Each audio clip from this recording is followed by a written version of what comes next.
Namaku Arif. Aku berusia 32 tahun dan bekerja sebagai seorang desainer grafis lepas. Istriku, Sarah, lebih muda 1 tahun dariku. Kami telah menikah selama hampir 2 tahun dan sejauh ini hubungan kami berjalan lancar. Kami tinggal di sebuah rumah kecil di kompleks perumahan yang cukup sepi, terpisah dari orang tua Sarah, meskipun mereka tinggal tidak jauh dari situ. Ayah mertuaku telah meninggal dunia sejak Sarah masih kecil, dan sejak itu ibunya, Ibu Marni, tinggal bersama adiknya, Dita, yang tak lain adalah adik perempuan Sarah. Sarah bekerja sebagai pegawai di sebuah kantor pemerintahan. Sementara itu, aku lebih banyak menghabiskan waktu bekerja dari rumah. Pekerjaanku sebagai desainer memang lebih fleksibel, sehingga aku bisa mengatur waktuku sesuka hati, seringnya bekerja di rumah, hanya keluar saat ada pertemuan atau klien yang datang. Suatu siang, saat aku tengah sibuk menyelesaikan proyek desain, terdengar suara pintu depan rumah terbuka, diikuti dengan suara televisi yang menyala. Aku sudah bisa menebak siapa yang datang. Itu pasti Dita. Dita sering sekali berkunjung ke rumah kami, hampir setiap minggu, dan biasanya ia masuk tanpa memberi salam terlebih dahulu. Dita memang sangat dekat denganku, meskipun aku hanya kakak ipar. Aku pun lantas keluar dari ruang kerjaku dan menuju ruang tamu, di mana Dita sudah duduk di depan televisi, dengan wajah yang terlihat murung. "Hei Dita, kenapa tampak begitu? Ada masalah lagi dengan ibu?" tanyaku, mendekati Dita yang sibuk mengganti saluran TV tanpa tujuan jelas. Dita hanya mengangguk pelan, wajahnya cemberut. "Iya, lagi-lagi masalah itu," jawabnya singkat. Aku tahu persis apa yang dimaksud Dita. Ia memang sering datang ke rumah kami setiap kali berselisih dengan Ibu Marni. Masalah mereka hampir selalu seputar pernikahan dan hubungan Dita dengan pria. Ibu Marni selalu mendesak Dita untuk segera menikah, apalagi usianya kini sudah mendekati 30 tahun. Namun, Dita tak pernah menunjukkan ketertarikannya pada pria. Bahkan, ia lebih suka menghabiskan waktu bersama teman-teman wanitanya, atau lebih tepatnya, ia cenderung tertarik pada sesama wanita. Dita memang memiliki penampilan yang sedikit tomboy, dan itu membuatnya semakin tidak akrab dengan pria. Aku tahu, ini selalu jadi sumber ketegangan antara Dita dan Ibu Marni. Ibu selalu berharap Dita bisa menikah seperti Sarah, kakaknya. Namun, Dita sepertinya enggan mengikuti jejak tersebut. Bahkan, aku sering melihat Dita membawa teman-temannya, seperti Dina, ke rumah, dan keduanya tampak lebih dari sekedar teman dekat. Aku duduk di samping Dita yang masih sibuk mengganti-ganti saluran TV. "Rasanya ibu selalu berharap kamu bisa berubah, Dita," kataku, berusaha menenangkan. Dita merengut, "Aku tahu, Mas, tapi tidak ada yang bisa mengubahku." Mendengar itu, aku hanya bisa mengangguk. Aku memang paham perasaan Dita. Terkadang, masalah yang dia hadapi memang rumit. Ibu Marni menginginkan dia menikah, tapi Dita tidak punya ketertarikan pada pria. Bahkan, ia pernah mengaku bahwa perasaan seperti itu tidak bisa dipaksakan. Meskipun begitu, aku mencoba untuk tetap mendengarkannya. Karena aku tahu, hanya aku yang bisa menampung keluhannya tanpa menyebabkan konflik dengan ibu mertuaku atau Sarah. "Dita, kamu harus mencari solusi. Usia kamu semakin bertambah, kan? Tidak bisa selamanya seperti ini," kataku, dengan nada yang lebih serius. Dita hanya menggelengkan kepala. "Mas Arif, kamu tidak mengerti. Aku tidak tertarik pada pria. Tidak akan pernah berubah." Aku terdiam sejenak, merenungkan kata-katanya. Sebenarnya, aku sudah sering mendengar keluhannya, tapi tak pernah merasa bisa memberikan solusi yang tepat. Mengubah seseorang bukan hal yang mudah, apalagi jika menyangkut perasaan dan orientasi hidupnya. "Dita, apa kamu tidak pernah berpikir untuk mencoba lagi? Mungkin dulu ada pengalaman yang membuat kamu seperti ini, kan? Pernah pacaran dengan cowok misalnya?" tanyaku, sedikit menggoda, berharap suasana bisa lebih santai. Dita terdiam sejenak. "Pernah sih," jawabnya pelan, seakan enggan membuka kenangan itu. Aku tersenyum. "Kalau begitu, kenapa tidak coba lagi? Cari yang lebih baik mungkin." Aku berusaha menyarankan dengan cara yang ringan. Dita terlihat bingung. "Mas Arif, itu tidak sesederhana itu." Aku hanya tertawa pelan. "Ya, aku tahu, tapi tetap saja jangan selalu merasa hambar. Cari saja yang cocok dengan kamu." Dita hanya melirikku, lalu kembali sibuk dengan saluran TV. Aku tahu, ia sedang berusaha menenangkan dirinya sendiri. Mungkin, saran yang aku berikan tidak langsung memberi dampak besar, tapi setidaknya, aku sudah memberikan satu pandangan yang berbeda. Hanya waktu yang bisa menjawab apakah itu akan membantunya. Pagi itu, suasana di rumah kami terasa sedikit berbeda. Setelah Dita datang kemarin, dan bercerita tentang masalahnya dengan Ibu Marni, aku merasa tidak bisa mengabaikan masalah ini begitu saja. Meskipun aku tahu bahwa ini bukanlah masalah yang mudah, aku juga tidak bisa membiarkan Dita terus merasa tertekan. Aku berusaha memberikan saran agar dia bisa melihat sesuatu dari sudut pandang yang berbeda. Tapi, aku sadar, Dita bukan tipe orang yang bisa begitu saja berubah hanya karena ada seseorang yang menyarankan. Hari itu, Sarah pergi bekerja lebih awal, seperti biasa. Sementara aku, meskipun bekerja sebagai freelancer, seringkali mulai bekerja di siang hari. Pagi itu, aku memutuskan untuk pergi ke kafe dekat rumah untuk bekerja dan mendapatkan sedikit udara segar. Saat aku sedang sibuk mengetik di laptop, tiba-tiba ponselku bergetar, menandakan sebuah pesan masuk. Itu dari Dita. Aku membuka pesan itu dengan perlahan. Dita. Mas Arif, bolehkah kita bicara? Aku ingin cerita. Aku agak terkejut karena biasanya Dita hanya mengirim pesan untuk memberitahukan kalau ia datang ke rumah atau ada masalah dengan Ibu Marni. Tapi kali ini ada sesuatu yang berbeda dari nada pesannya. Aku membalas cepat. Aku. Tentu Dita. Ada apa? Kenapa tiba-tiba pesan seperti ini? Tak lama kemudian, ponselku berbunyi lagi. Kali ini Dita langsung meneleponku. Aku mengangkatnya tanpa ragu. Halo Dita, ada apa? Tanyaku. Dita terlihat ragu sejenak sebelum akhirnya menjawab, suaranya terdengar cemas. Mas Arif, aku butuh bicara sama kamu, serius? Aku merasa sesuatu yang berbeda dalam suaranya. Oke, kalau begitu aku pulang dulu. Kita ngobrol di rumah saja ya, jawabku, mencoba menenangkan. Setibanya di rumah, aku menemukan Dita sudah duduk di ruang tamu, tampak lebih tenang daripada sebelumnya, tetapi masih ada kekhawatiran di wajahnya. Aku duduk di sebelahnya dan menatapnya, memberi kesempatan untuk mulai berbicara. Mas Arif, kemarin setelah kita bicara, aku merasa semakin bingung. Semua saran yang kamu berikan ada benarnya, tapi aku juga merasa seperti ada yang salah dengan aku. Aku merasa ada yang kurang dalam diriku, kata Dita. Suaranya bergetar. Aku merasa sepertinya aku tidak bisa memberikan apa yang ibu inginkan. Aku hanya bisa mendengarkan dengan seksama. Apa yang kurang, Dita? Tanyaku pelan. Dita menghela napas panjang, lalu berkata, aku merasa aku bukan perempuan yang normal. Maksudnya, aku tidak bisa tertarik pada pria, dan aku tidak tahu kenapa. Dan ibu terus-menerus mendesak, mengingatkan aku bahwa aku harus cepat menikah, supaya bisa punya anak. Tapi aku merasa tidak siap. Aku mengangguk, memahami perasaannya. Dita, kadang memang tidak mudah memahami apa yang kita rasakan, apalagi jika itu bertentangan dengan harapan orang lain. Tapi bukan berarti kamu harus berubah hanya untuk memenuhi ekspektasi orang lain, terutama ibu. Kalau kamu merasa nyaman dengan siapa dirimu sekarang, itu yang lebih penting. Dita menatapku dengan mata yang penuh kebingungan. Tapi bagaimana dengan ibu? Bagaimana kalau dia tidak pernah bisa menerima aku seperti ini? Aku merasakan simpati yang mendalam untuk Dita. Aku tahu betul bagaimana rasanya berada dalam posisi itu, di mana harapan orang lain begitu besar, sementara kita merasa seperti tidak mampu memenuhinya. Mungkin ibu hanya ingin yang terbaik untukmu, Dita. Tapi, terkadang, kita harus punya keberanian untuk menjadi diri sendiri. Meskipun itu berarti kita harus berhadapan dengan ketidakpahaman orang lain. Dita terdiam, tampaknya merenungkan kata-kataku. Sejenak, aku merasa bahwa ia mulai lebih tenang. Aku melanjutkan, yang terpenting adalah kamu merasa bahagia dengan pilihanmu sendiri. Jangan biarkan tekanan orang lain menghalangi kebahagiaanmu. Dita menunduk, sepertinya mencerna kata-kataku. Beberapa detik kemudian, ia mengangkat kepalanya dan tersenyum kecil. Terima kasih, Mas Arif. Kamu tahu, meskipun ibu sering menekan aku sebenarnya tidak pernah benar-benar merasa harus mengikuti apa yang dia inginkan. Tapi, aku merasa takut.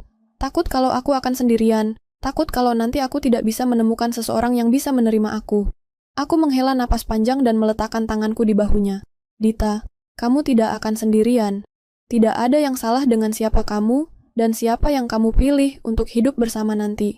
Yang penting adalah kamu tahu siapa dirimu. Jika ada seseorang yang benar-benar memahami kamu, dia akan menerima kamu apa adanya. Jangan takut akan masa depan. Dita tersenyum lebih lebar kali ini, dan aku bisa melihat ketegangan di wajahnya mulai menghilang. Mas Arif, kamu tahu bagaimana cara membuatku merasa lebih baik, tapi aku tidak tahu apakah ibu akan pernah mengerti. Aku mengangguk, sedikit mengerti kerisauannya. Itu mungkin akan memakan waktu, tapi yang bisa kamu lakukan adalah terus hidup sesuai dengan apa yang kamu percayai.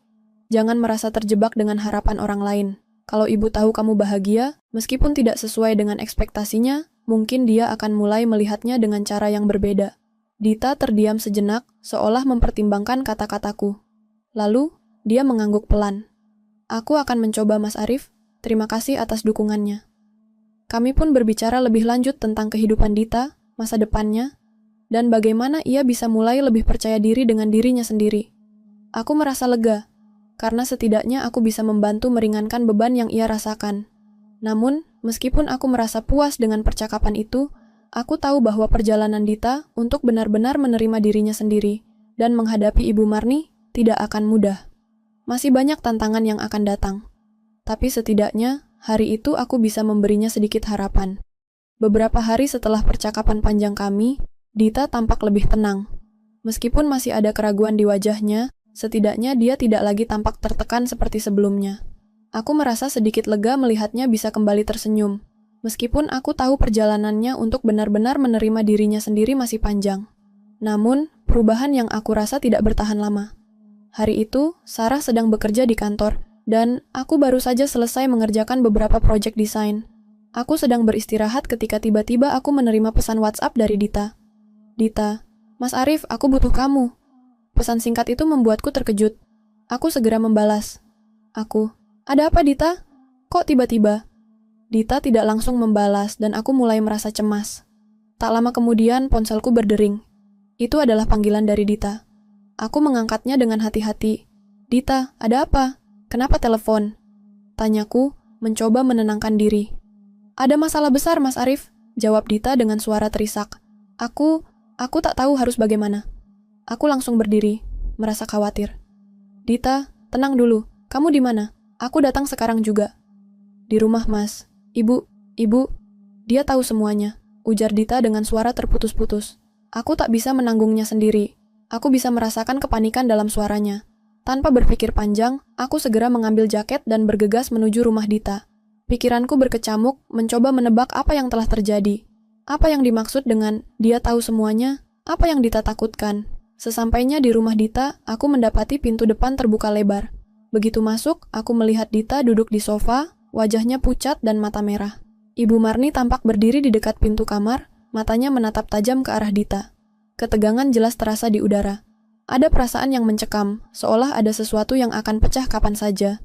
Aku mendekati Dita dan duduk di sampingnya, berusaha menenangkan. Dita, tenang dulu. Ceritakan padaku, apa yang sebenarnya terjadi? Tanyaku, dengan suara yang lembut. Dita menatapku sejenak, lalu menghela napas panjang. Mas Arif, ibu tahu tentang hubungan aku dan Dina. Dia marah besar, Mas. Dia bilang aku harus memilih antara keluarga atau mengikuti jalan yang aku pilih. Aku bisa merasakan betapa berat beban yang sedang dipikul oleh Dita. Ibu Marni selalu menuntut agar Dita menikah dengan pria, sesuai dengan harapan tradisional yang selama ini ada. Tapi Dita, yang tak bisa mengubah dirinya, harus menghadapi kenyataan bahwa Ibu Marni tidak bisa menerima siapa dirinya. Ibu Marni berjalan ke arah kami, suaranya dingin dan penuh amarah. Dita, kenapa kamu tidak memberitahuku tentang ini lebih awal? Kenapa kamu harus menyembunyikan semuanya dari ibu? Aku sudah cukup sabar melihatmu seperti ini, tapi aku tidak bisa diam saja. Aku berdiri dan menghadap Ibu Marni, mencoba menenangkan suasana. Ibu, Dita sudah cukup besar untuk membuat keputusan sendiri. Tidak ada yang salah dengan siapa dia atau pilihannya. Yang terpenting adalah dia bahagia. Ibu Marni menatapku dengan tajam. Apa maksudmu? Kamu tahu betul bahwa ini bertentangan dengan semua yang aku ajarkan. Bagaimana mungkin kamu membela dia seperti itu, Arif? Aku merasa suasana semakin memanas. Dan aku tahu ini adalah saat yang paling sulit bagi Dita. Aku berusaha menahan amarah dan tetap tenang. Ibu, saya hanya ingin Dita bahagia. Dan itu tidak harus dengan cara yang ibu inginkan. Jika ibu benar-benar peduli pada Dita, ibu harus bisa menerima pilihan hidupnya, walaupun itu tidak sesuai dengan harapan ibu. Dita menunduk, menangis terseduh-seduh. Aku tidak ingin membuat ibu kecewa. Aku cuma ingin jadi diriku sendiri, ujarnya lirih. Aku menepuk bahunya dengan lembut. Dita, kamu tidak perlu merasa bersalah. Kamu tidak harus berubah hanya untuk memenuhi harapan orang lain. Apa yang penting sekarang adalah kamu bisa hidup dengan pilihanmu tanpa takut kehilangan diri sendiri. Ibu Marni terdiam beberapa saat, seolah berpikir keras. Ada ketegangan yang menyelimuti ruang itu, dan aku bisa merasakan bahwa Ibu Marni sedang berusaha menenangkan dirinya. Perlahan, Dia menurunkan pandangannya dan duduk di kursi dekat kami. Aku tidak tahu harus bagaimana, Arif. Aku merasa seperti kehilangan anakku. Tapi, jika ini yang kamu inginkan, aku harus menerima itu. Meskipun berat, aku mengangguk dengan penuh pengertian. Ibu, semua orang punya perjalanan hidup yang berbeda. Tidak ada yang bisa memaksakan satu jalan untuk semua orang. Dita berhak menentukan pilihannya sendiri. Begitu juga dengan ibu. Dita terisak, dan aku bisa melihat ada rasa lega di wajahnya. Setelah sekian lama, akhirnya Ibu Marni mulai menerima kenyataan ini. Mungkin ini bukan akhir dari segala ketegangan, tapi setidaknya hari itu, Dita merasa sedikit lebih ringan. Ibu Marni menghela napas dan berkata pelan, "Aku ingin melihatmu bahagia, Dita. Aku memang kecewa, tapi aku akan mencoba menerima siapa dirimu." Dita mengangkat kepala dan memeluk ibunya dengan erat. "Terima kasih, Bu. Aku janji. Aku tidak akan membuat ibu kecewa lagi." Aku hanya berdiri di samping mereka, merasa lega. Mungkin perjalanan Dita untuk menerima dirinya sendiri dan mendapatkan penerimaan dari keluarganya tidak akan mudah. Tetapi, setidaknya hari itu, dia mulai merasa lebih diterima. Saat aku pulang, aku merasa sebuah beban berat terangkat. Aku tahu ini belum selesai sepenuhnya, tetapi setidaknya hari ini mereka telah mengambil langkah besar menuju saling pengertian. Aku berharap suatu saat nanti, Dita bisa menemukan kedamaian dalam dirinya sendiri dan menjalani hidup sesuai dengan pilihannya. Beberapa minggu setelah peristiwa itu, kehidupan mulai berjalan dengan lebih tenang. Dita tampak lebih percaya diri dalam menjalani hari-harinya. Dan meskipun masih ada ketegangan yang terpendam antara dia dan ibunya, ada kemajuan yang sangat berarti. Ibu Marni, meski tetap sulit menerima beberapa keputusan besar dalam hidup Dita, perlahan mulai mengerti bahwa anaknya adalah individu dengan pilihannya sendiri. Kadang-kadang, dia akan datang ke rumah kami untuk berbicara, mungkin dengan sedikit canggung, tetapi itu adalah langkah maju. Dita juga semakin menunjukkan keberanian dalam diri, lebih terbuka dengan siapa dirinya. Tidak lagi menutupi hubungan dengan Dina, ia mulai mengenalkan Dina kepada teman-temannya, dan hal itu membuat hatinya lebih ringan. Dina, yang sempat merasa bingung dan takut akan reaksi orang tua Dita, juga ikut merasa lebih lega karena Dita tidak lagi menyembunyikan apa yang mereka miliki. Hari itu, aku sedang duduk di ruang tamu, memeriksa beberapa desain yang harus kuselesaikan. Sarah sedang mengerjakan tugasnya, dan suasana rumah terasa lebih santai dari biasanya. Tiba-tiba, pintu depan terbuka, dan Dita masuk dengan senyum yang lebar. Aku menatapnya, agak heran dengan ekspresinya yang penuh semangat. "Mas Arif, aku ingin mengucapkan terima kasih," ujar Dita dengan suara ceria, sambil duduk di kursi sebelahku. "Terima kasih? Kenapa?" tanyaku, sambil tersenyum. Aku sudah cukup lama mengenal Dita, dan selalu merasa bahwa dia butuh sedikit waktu untuk menemukan kedamaian dalam dirinya sendiri. Dita mengangguk, matanya berbinar. Aku merasa sekarang seperti orang yang baru. Aku akhirnya bisa berbicara dengan ibuku tanpa rasa takut, tanpa merasa harus menutupi siapa aku. Dan itu semua karena Mas Arif. Tanpa kamu, aku rasa aku masih terjebak dalam kebingunganku. Aku merasa sedikit tersentuh. Dita, kamu yang membuat perubahan itu. Aku hanya membantumu melihat bahwa kamu tidak sendirian. Dita tersenyum lebar, lalu mengambil sesuatu dari tasnya. "Aku datang untuk memberi kabar baik," katanya dengan penuh semangat. "Hari ini, ibu akhirnya menerima Dina sebagai teman dekatku. Dia bilang, mungkin aku belum sepenuhnya mengerti, tapi aku ingin melihat kamu bahagia." Aku mengangkat alis, terkejut. "Itu kabar yang sangat baik, Dita. Aku sangat senang mendengarnya. Dan ada satu lagi," lanjut Dita, suaranya penuh antusias. "Aku memutuskan untuk melanjutkan kuliah di luar kota. Aku ingin lebih mandiri, belajar lebih banyak tentang diriku, dan mencari tempat yang lebih sesuai untuk berkembang. Aku tahu ini keputusan besar, tapi aku merasa ini adalah langkah yang tepat." Aku terdiam sejenak. Aku tahu betapa berat keputusan itu bagi Dita. Memutuskan untuk pergi dari kenyamanan rumah dan keluarganya, meskipun itu adalah langkah menuju kebebasan pribadi, bukanlah hal yang mudah. Namun, aku tahu, ini adalah pilihan yang dia buat untuk dirinya sendiri, untuk masa depannya. Keputusan yang besar, Dita, tapi aku yakin kamu bisa melakukannya. "Ini adalah langkah yang benar," kataku dengan penuh keyakinan. Dita menatapku, senyum di wajahnya semakin lebar. "Mas Arif, terima kasih sekali lagi. Tanpa kamu, aku mungkin tidak akan bisa mencapai titik ini. Kamu sudah membantu aku menemukan diriku yang sejati." Aku hanya tersenyum, merasa bangga atas perjalanan yang telah dia tempuh. Tentu saja, bukan aku yang melakukan segalanya. Dita yang telah membuat keputusan ini. Aku hanya sedikit membantu membuka jalan bagi dirinya untuk menemukan keberanian. Dan aku tahu, ini baru permulaan bagi hidupnya yang lebih bebas dan lebih autentik. Beberapa bulan setelah itu, Dita benar-benar berangkat ke luar kota untuk melanjutkan pendidikannya. Ibu Marni, meskipun awalnya ragu, akhirnya memberikan restu. Perubahan dalam diri Dita yang lebih dewasa dan lebih percaya diri membuat Ibu Marni mulai melihat bahwa mungkin, hanya mungkin, kebahagiaan tidak selalu datang dalam bentuk yang dia bayangkan. Aku merasa tenang melihat Dita menjalani hidupnya dengan lebih lepas. Aku dan Sarah pun turut bangga dengan perjalanan Dita. Melihat bagaimana dia akhirnya berani mengambil kendali atas hidupnya, memilih untuk menjadi dirinya sendiri, tanpa takut akan penilaian orang lain, adalah hal yang luar biasa. Aku tahu perjalanan hidupnya masih panjang, tetapi aku percaya, ia akan menemukan jalannya, apapun yang terjadi. Hari terakhir Dita di rumah, dia memeluk ibu dan berkata dengan mata yang sedikit berkaca-kaca, "Aku janji Bu, aku akan kembali. Tapi untuk saat ini, aku perlu menjalani hidupku sendiri. Aku ingin menjadi pribadi yang lebih baik." Ibu Marni hanya bisa mengangguk, meskipun masih tampak berat bagi ibu untuk melepaskan anaknya pergi. Tapi aku bisa melihat ada sedikit kebanggaan di matanya. "Aku tahu, Dita. Aku hanya ingin kamu bahagia."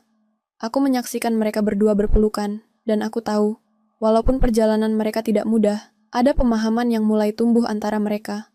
Setelah Dita berangkat, Sarah dan aku kembali ke rutinitas kami. Namun aku merasa ada kebahagiaan yang lebih besar dalam hatiku. Kebahagiaan melihat seseorang yang aku pedulikan bisa menemukan jalan hidupnya yang sejati. Begitulah, terkadang, kita harus melepas seseorang agar mereka bisa tumbuh dan berkembang, menjadi versi terbaik dari dirinya sendiri. Dita memang masih muda dan masih banyak yang harus dia pelajari. Tetapi, aku percaya, dengan keberaniannya untuk hidup sesuai dengan keinginan hatinya, dia akan menemukan kebahagiaan yang sejati. Dan aku, sebagai bagian dari perjalanannya, hanya bisa berharap bahwa dia akan terus maju dan tumbuh, tidak hanya sebagai anak dari ibunya, tetapi sebagai wanita yang berdiri di atas kakinya sendiri.